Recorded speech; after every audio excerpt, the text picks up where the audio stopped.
Hi friends, welcome to Anish learning PSC.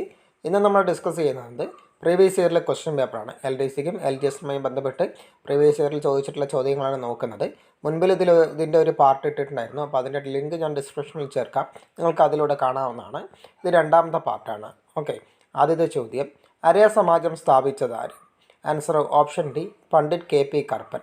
Araya Samajam സ്ഥാപിച്ച വ്യക്തി Pandit KP കറുപ്പനാണ്. Pandit KP Karuppan Araya Samajam സ്ഥാപിച്ചത് 1907 അരയ സമാജം സ്ഥാപിച്ചത് 1907 പണ്ഡിറ്റ് KP കറുപ്പനാണ് അരയ സമാജം സ്ഥാപിച്ചത്.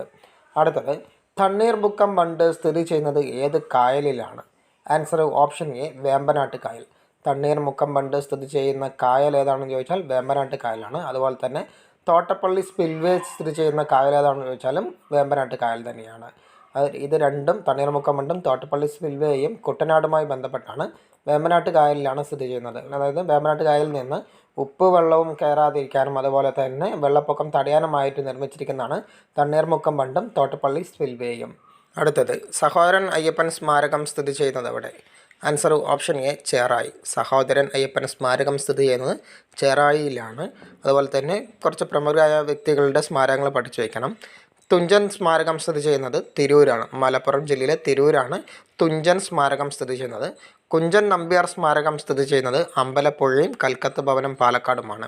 കുഞ്ചൻ നമ്പ്യാർ സ്മാരകം സ്ഥിതി ചെയ്യുന്നത് രണ്ട് സ്ഥലങ്ങളിലാണ്, അമ്പലപ്പുഴ, കൽക്കത്ത ഭവനം, പാലക്കാട്. ഉണ്ണായി വാര്യർ സ്മാരകം സ്ഥിതി ചെയ്യുന്നത് ഇരിങ്ങാലക്കുടയാണ്. തൃശ്ശൂർ ജില്ലയിലെ ഇരിങ്ങാലക്കുടയിലാണ് ഉണ്ണായി വാര്യർ സ്മാരകം സ്ഥിതി ചെയ്യുന്നത്. മുണ്ടശ്ശേരി സ്മാരകം സ്ഥിതി ചെയ്യുന്നത് ചെമ്പുകാവാണ്. തൃശ്ശൂർ ജില്ലയിലെ ചെമ്പുകാവിലാണ് മുണ്ടശ്ശേരി സ്മാരകം സ്ഥിതി ചെയ്യുന്നത്. ഇടശ്ശേരി സ്മാരകം സ്ഥിതി ചെയ്യുന്നത് പൊന്നാനിയിലാണ്. മലപ്പുറം ജില്ലയിലെ പൊന്നാനിയിലാണ് ഇടശ്ശേരി സ്മാരകം സ്ഥിതി ചെയ്യുന്നത്. അടുത്തത്, താഴെ പറയുന്നവയിൽ കാവേരി നദിയുടെ പോഷക നദി അല്ലാത്തത് ഏത്? Answer option B, Pampa. താഴെ പറയുന്നവയിൽ കാവേരി നദിയുടെ പോഷക നദി അല്ലാത്തത് പമ്പ നദിയാണ്. കബനി, ഭവാനി, പാമ്പാർ എന്നിവയെല്ലാം കാവേരി നദിയുടെ പോഷക നദികളാണ്. പമ്പ നദി മാത്രമാണ് കാവേരി നദിയുടെ പോഷക നദി അല്ലാത്തത്. അടുത്തത്, പണ്ടാരപ്പാട്ട വിളംബരം നടന്ന വർഷം ഏത്? പണ്ടാരപ്പാട്ട വിളംബരം നടന്ന വർഷം എന്നറിയപ്പെടുന്നത് ആൻസർ ഓപ്ഷൻ ബി, 1865. പണ്ടാരപ്പാട്ട വിളംബരം നടന്ന വർഷമാണ് 1865. തിരുവിതാംകൂറിൻ്റെ മാഗ്ന കാർട്ട എന്നറിയപ്പെടുന്നത് പണ്ടാരപ്പാട്ട വിളംബരമാണ്. 1865 നടന്ന തിരുവിതാംകൂറിൻ്റെ മാഗ്ന കാർട്ട എന്നറിയപ്പെടുന്നത് പണ്ടാരപ്പാട്ട വിളംബരമാണ്. തിരുവിതാംകൂറിൽ ജന്മി കുടിയന്മാർ വിളംബരം പുറപ്പെടുവിക്കപ്പെട്ട വർഷമാണ് 1867. തിരുവിതാംകൂറിൽ ജന്മി കുടിയന്മാർ വിളംബരം പുറപ്പെടുവിക്കപ്പെട്ട വർഷം എന്നറിയപ്പെടുന്നത് 1867. അടുത്തത്, കേരളത്തിൽ ഉപ്പ് സത്യാഗ്രഹത്തിൻ്റെ കേന്ദ്രം എന്നറിയപ്പെടുന്ന സ്ഥലം ഏത്? Answer option D, Payyanur. കേരളത്തിൽ ഉപ്പ് സത്യാഗ്രഹത്തിൻ്റെ കേന്ദ്രം എന്നറിയപ്പെടുന്ന സ്ഥലമാണ് പയ്യന്നൂർ. ഉപ്പ് സത്യാഗ്രഹം പിൻവലിക്കാൻ കാരണമായ ഉടമ്പടിയാണ് ഗാന്ധി ഇർവിൻ ഉടമ്പടി. 1931 മാർച്ച് 5 ഗാന്ധി ഇർവിൻ ഉടമ്പടി ഒപ്പുവെച്ചത്. ഉപ്പ് സത്യാഗ്രഹം പിൻവലിക്കാൻ കാരണമായ ഉടമ്പടി എന്നറിയപ്പെടുന്നത് ഗാന്ധി ഇർവിൻ ഉടമ്പടിയാണ്. രണ്ട് വിഭാഗങ്ങളുടെ വിജയമെന്ന് ഗാന്ധിജി വിശേഷിപ്പിച്ച ഉടമ്പടിയാണ് ഗാന്ധി ഇർവിൻ ഉടമ്പടി. രണ്ട് വിഭാഗങ്ങളുടെ വിജയമെന്ന് ഗാന്ധിജി വിശേഷിപ്പിച്ച ഉടമ്പടി ഏതാണെന്ന് ചോദിച്ചാൽ ഗാന്ധി ഇർവിൻ ഉടമ്പടിയാണ്. പൂർണ്ണ സ്വരാജ് നേടാൻ വേണ്ടി നടന്ന ആദ്യ സമരം എന്നറിയപ്പെടുന്നത് ഉപ്പ് സത്യാഗ്രഹ സമരമാണ്. പൂർണ്ണ സ്വരാജ് നേടാൻ വേണ്ടി നടന്ന ആദ്യ സമരമാണ് ഉപ്പ് സത്യാഗ്രഹ സമരം എന്ന് അറിയപ്പെടുന്നത്. കേരളത്തിലെ രണ്ടാം ബർദോളി എന്നറിയപ്പെടുന്ന സ്ഥലമാണ് പയ്യന്നൂർ. കേരളത്തിലെ രണ്ടാം ബർദോളി എന്നറിയപ്പെടുന്ന സ്ഥലം ഏതാണെന്ന് ചോദിച്ചാൽ പയ്യന്നൂരാണ്. അടുത്തത്, ബ്രിട്ടീഷുകാർക്കെതിരെ കേരളത്തിൽ നടന്ന ആദ്യത്തെ സംഘടിത കലാപം ഏത്? ആൻസർ ഓപ്ഷൻ സി, ആറ്റിങ്ങൽ കലാപം. ബ്രിട്ടീഷുകാർക്കെതിരെ കേരളത്തിൽ നടന്ന ആദ്യത്തെ സംഘടിത കലാപം എന്നറിയപ്പെടുന്നത് ആറ്റിങ്ങൽ കലാപമാണ്. ആറ്റിങ്ങൽ കലാപം നടന്ന വർഷം 1721 ഏപ്രിൽ 15. ആറ്റിങ്ങൽ കലാപം ബ്രിട്ടീഷുകാർക്കെതിരെ നടന്ന ആദ്യത്തെ കേരളത്തിലെ സംഘടിത കലാപം എന്നറിയപ്പെടുന്നു. 1721 ഏപ്രിൽ 15 ആറ്റിങ്ങൽ കലാപം നടന്നത്. അടുത്തത്, ബംഗാളിൽ ബ്രിട്ടീഷ് ഭരണത്തെ എതിർത്ത വർഗ്ഗക്കാർ ആര്? ആൻസർ ഓപ്ഷൻ സി, സന്താളുകൾ. ബംഗാളിൽ ബ്രിട്ടീഷ് ഭരണത്തെ എതിർത്ത വർഗ്ഗക്കാരാണ് സന്താളുകൾ. ബംഗാൾ, ജാർഖണ്ഡ്, ബീഹാർ സംസ്ഥാനങ്ങളിലായി പരന്നു കിടക്കുന്ന രാജ്മഹൽ കുന്നുകളുടെ താഴ്വരയിൽ ജീവിച്ചിരുന്ന ഗോത്ര ജനതയാണ് സന്താളുകൾ എന്നറിയപ്പെടുന്നത്. സന്താൾ കലാപ സമയത്തെ, അതായത് 1855-56 കാലത്ത് ബ്രിട്ടീഷ് ഗവർണർ ജനറലായിരുന്നു ഡൽഹൌസി പ്രഭു. സന്താൾ കലാപകാലത്തെ ബ്രിട്ടീഷ് ഗവർണർ ജനറൽ ആരാണെന്ന് ചോദിച്ചാൽ ഡൽഹൌസി പ്രഭുവാണ്. അടുത്തത്, ഇന്ത്യയിലെ ആദ്യത്തെ സർവകലാശാല സ്ഥാപിതമായ നഗരം ഏത്? Answer option A, Kolkata. ഇന്ത്യയിലെ ആദ്യത്തെ സർവകലാശാല സ്ഥാപിതമായ നഗരം എന്നറിയപ്പെടുന്നത് കൊൽക്കത്തയാണ്. ഇന്ത്യയിലെ ആദ്യ ആധുനിക സർവകലാശാല കൊൽക്കത്തയിൽ സ്ഥാപിച്ച ഗവർണർ ജനറലാണ് കാനിങ് പ്രഭു. 1857 സ്ഥാപിച്ചത്. ഇന്ത്യയിലെ ആദ്യ ആധുനിക സർവകലാശാല കൊൽക്കത്തയിൽ സ്ഥാപിച്ച ഗവർണർ ജനറൽ ആരാണെന്ന് ചോദിച്ചാൽ കാനിങ് പ്രഭുവാണ്. കൊൽക്കത്തയെ കൂടാതെ 1857 കാനിങ് പ്രഭു മദ്രാസ്, മുംബൈ എന്നിവിടങ്ങളിലും സർവകലാശാലകൾ സ്ഥാപിച്ചിട്ടുണ്ട്. അടുത്തത് അമൃത ഷേർഗിൽ പ്രശസ്തിയായത് ഏത് രംഗത്താണ്? ആൻസർ ഓപ്ഷൻ ഡി ചിത്രരചന.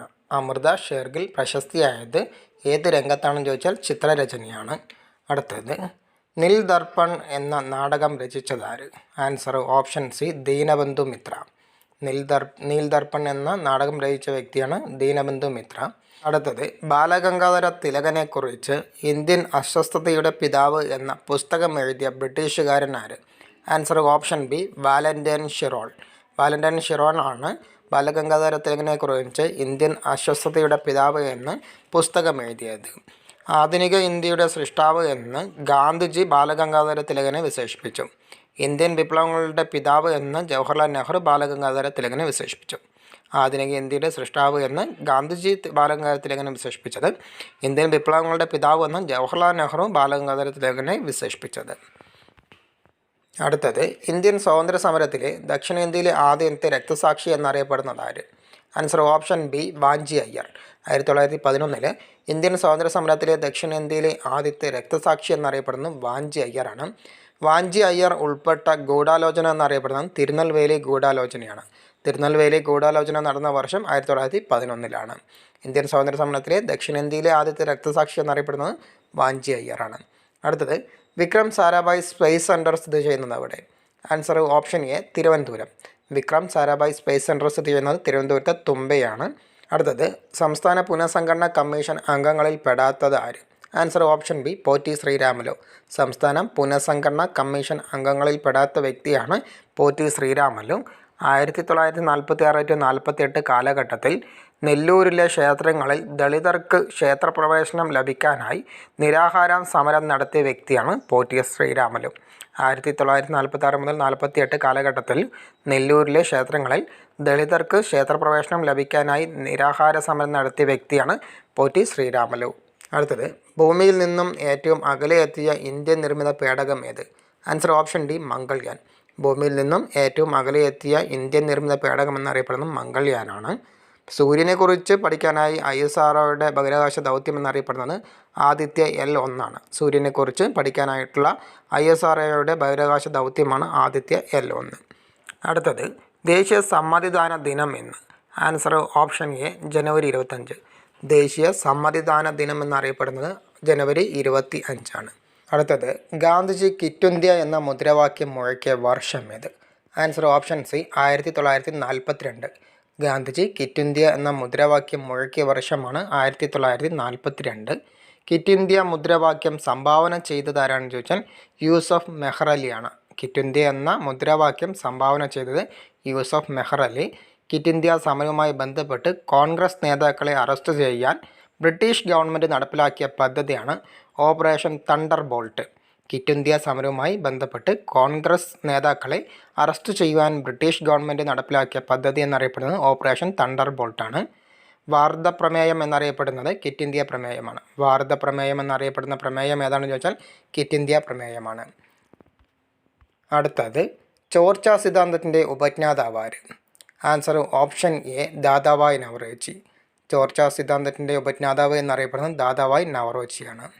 അടുത്തത് രാജസ്ഥാനിലെ ഏത് സംഘടനയുടെ പ്രവർത്തനങ്ങളാണ് വിവരാവകാശ നിയമനിർമ്മാണത്തിലേക്ക് നയിച്ചത്? ആൻസർ ഓപ്ഷൻ ബി മസ്ദൂർ ശക്തി സംഗഠൻ. രാജസ്ഥാനിലെ ഏത് സംഘടനയുടെ പ്രവർത്തനങ്ങളാണ് വിവരാവകാശ നിയമനിർമ്മാണത്തിലേക്ക് നയിച്ചതെന്ന് ചോദിച്ചാൽ ഓപ്ഷൻ ബി മസ്ദൂർ ശക്തി സംഗഠനാണ്. അടുത്തത് ദേശീയ തലത്തിൽ അഴിമതി തടയുന്നതിനായി രൂപം നൽകിയ സ്ഥാപനം ഏത്? Answer option D Lokpal. ദേശീയ തലത്തിൽ അഴിമതി തടയുന്നതിനായി രൂപം നൽകിയ സ്ഥാപനമാണ് ലോക്പാൽ. പീപ്പിൾസ് കോർട്ട് എന്നറിയപ്പെടുന്നത് ലോക് അദാലത്താണ്. പീപ്പിൾസ് കോർട്ട് എന്നറിയപ്പെടുന്നത് ലോക് അദാലത്താണ്. ഇന്ത്യയിലെ ആദ്യ ലോക് അദാലത്ത് നടന്ന നഗരം എന്നറിയപ്പെടുന്നത് ചെന്നൈയാണ്. 1986 ഇന്ത്യയിലെ ആദ്യ ലോക് അദാലത്ത് നടന്നത് ചെന്നൈയിൽ. അടുത്തത് ഭരണഘടന അനുവദിച്ചിട്ടുള്ള മൗലികാവകാശങ്ങളുടെ സംരക്ഷണ ചുമതല നിക്ഷിപ്തമായിരിക്കുന്നത് ആരിലാണ്? ആൻസർ ഓപ്ഷൻ ബി സുപ്രീം കോടതി. ഭരണഘടന അനുവദിച്ചിട്ടുള്ള മൗലികാവകാശങ്ങളുടെ സംരക്ഷണ ചുമതല ഉള്ളത് സുപ്രീം കോടതിക്കാണ്. അതുപോലെ തന്നെ ഇന്ത്യൻ ഭരണഘടനയുടെ രക്ഷിതാവ് എന്നറിയപ്പെടുന്നതും സുപ്രീം കോടതിയാണ്. ഇന്ത്യൻ ഭരണഘടനയുടെ രക്ഷിതാവ് എന്നറിയപ്പെടുന്നത് സുപ്രീം കോടതിയാണ്. അടുത്തത് ഗ്യാസ് സിലിണ്ടർ സബ്സിഡിക്കുള്ള വരുമാന പരിധി എത്രയാണ്? ആൻസർ ഓപ്ഷൻ ബി 10 ലക്ഷം. ഗ്യാസ് സിലിണ്ടർ സബ്സിഡിക്കുള്ള വരുമാന പരിധി എന്നറിയപ്പെടുന്നത് ഓപ്ഷൻ ബി 10 ലക്ഷം രൂപയാണ്. അടുത്തത് പത്താൻകോട്ട് വ്യോമത്താവളം ഏത് സംസ്ഥാനത്താണ് സ്ഥിതി ചെയ്യുന്നത്? Answer option D Punjab. Pathankot വ്യോമത്താവളം സ്ഥിതി ചെയ്യുന്ന സംസ്ഥാനം എന്നറിയപ്പെടുന്നത് പഞ്ചാബാണ്. പത്താൻകോട്ട് വ്യോമതാവളത്തിൽ നിന്നും ഭീകരരെ തുരത്താൻ ഇന്ത്യ നടപ്പിലാക്കിയ സൈനിക നടപടിയാണ് ഓപ്പറേഷൻ ധൻകു സുരക്ഷ. പത്താൻകോട്ട് വ്യോമതാവളത്തിൽ നിന്നും ഭീകരരെ തുരത്താൻ ഇന്ത്യ നടപ്പിലാക്കിയ സൈനിക നടപടി എന്നറിയപ്പെടുന്നത് ഓപ്പറേഷൻ ധൻകു സുരക്ഷയാണ്. അടുത്തത് രാജീവ് ഗാന്ധി ഖേൽരത്ന അവാർഡ് നേടിയ ആദ്യ വനിത ആര്? Answer option C Karnam Malleswari. Rajiv Gandhi Khel Ratna award നേടിയ ആദ്യ വനിതയാണ് കർണം മല്ലേശ്വരി. പ്രഥമ രാജീവ് ഗാന്ധി ഖേൽരത്ന പുരസ്കാരം ലഭിച്ച താരം എന്നറിയപ്പെടുന്നത് അല്ലെങ്കിൽ പുരുഷൻ എന്നറിയപ്പെടുന്നത് വിശ്വനാഥ് ആനന്ദാണ്. 1991-92 കർണം മല്ലേശ്വരിക്ക് ലഭിച്ചത് 1994-95 കാലഘട്ടത്താണ്. രാജീവ് ഗാന്ധി ഖേൽരത്ന പുരസ്കാരം ലഭിച്ച ആദ്യ മലയാളി എന്നറിയപ്പെടുന്നത് KM ബീന മോളാണ്. 2002 ലഭിച്ചിരിക്കുന്നത്. രാജീവ് ഗാന്ധി ഖേൽരത്ന പുരസ്കാരം ലഭിച്ച ആദ്യത്തെ മലയാളി KM ബീന മോൾ. രാജീവ് ഗാന്ധി ഖേൽരത്ന പുരസ്കാരം ലഭിച്ച ആദ്യ ക്രിക്കറ്റ് താരം എന്നറിയപ്പെടുന്നത് സച്ചിൻ ടെണ്ടുൽക്കറാണ്. 1997-98 കാലഘട്ടത്തിലാണ് സച്ചിൻ ടെണ്ടുൽക്കറിന് രാജീവ് ഗാന്ധി ഖേൽരത്ന പുരസ്കാരം ലഭിച്ചിരിക്കുന്നത്. അടുത്തത് വിവരാവകാശ നിയമം നിലവിൽ വന്ന വർഷം ഏത്? Answer option D 2005. വിവരാവകാശ നിയമം നിലവിൽ വന്ന വർഷമാണ് 2005. വിവരാവകാശ കമ്മീഷനിലെ അംഗങ്ങളെ നിയമിക്കുന്നതും പിരിച്ചുവിടുന്നതും രാഷ്ട്രപതിയാണ്. വിവരാവകാശ കമ്മീഷനിലെ അംഗങ്ങളെ നിയമിക്കുന്നതും പിരിച്ചുവിടുന്നതും രാഷ്ട്രപതിയാണ്. അടുത്തത് സെൻറ്റ് ആഞ്ചലോസ് കോട്ട ഏത് ജില്ലയിലാണ് സ്ഥിതി ചെയ്യുന്നത്? Answer option B Kannur. Saint Angelo's കോട്ട സ്ഥിതി ചെയ്യുന്നത് കണ്ണൂർ ജില്ലയിലാണ്. കണ്ണൂരിൽ സെൻറ്റ് ആഞ്ചലോസ് കോട്ട പണികഴിപ്പിച്ചത് ഫ്രാൻസിസ്കോ ഡി അൽമേഡയാണ്. 1505 ഫ്രാൻസിസ്കോ ഡി അൽമേഡ കണ്ണൂരിൽ സെൻറ്റ് ആഞ്ചലോസ് കോട്ട പണികഴിപ്പിച്ചത്. ഇന്ത്യയിലെ ആദ്യ പോർച്ചുഗീസ് വൈസ്രോയി എന്നറിയപ്പെടുന്നത് ഫ്രാൻസിസ്കോ ഡി അൽമേഡയാണ്. അടുത്തത് ചിന്നസ്വാമി സ്റ്റേഡിയം സ്ഥിതി ചെയ്യുന്നത് എവിടെ? Answer option D Bangalore. Chinnaswamy stadium സ്ഥിതി ചെയ്യുന്നത് ബാംഗ്ലൂരാണ്. ഇന്ത്യയിലെ ഏറ്റവും വലിയ ഫുട്ബോൾ സ്റ്റേഡിയമായ സാൾട്ട് ലേക്ക് സ്റ്റേഡിയം സ്ഥിതി ചെയ്യുന്നതും കൊൽക്കത്തയിലാണ്. ഇന്ത്യയിലെ ഏറ്റവും വലിയ ഫുട്ബോൾ സ്റ്റേഡിയമായ സാൾട്ട് ലേക്ക് സ്റ്റേഡിയം സ്ഥിതി ചെയ്യുന്നത് കൊൽക്കത്തയിലാണ്. അതുപോലെ തന്നെ ഈഡൻ ഗാർഡൻ ക്രിക്കറ്റ് സ്റ്റേഡിയം സ്ഥിതി ചെയ്യുന്നത് കൊൽക്കത്തയിലാണ്.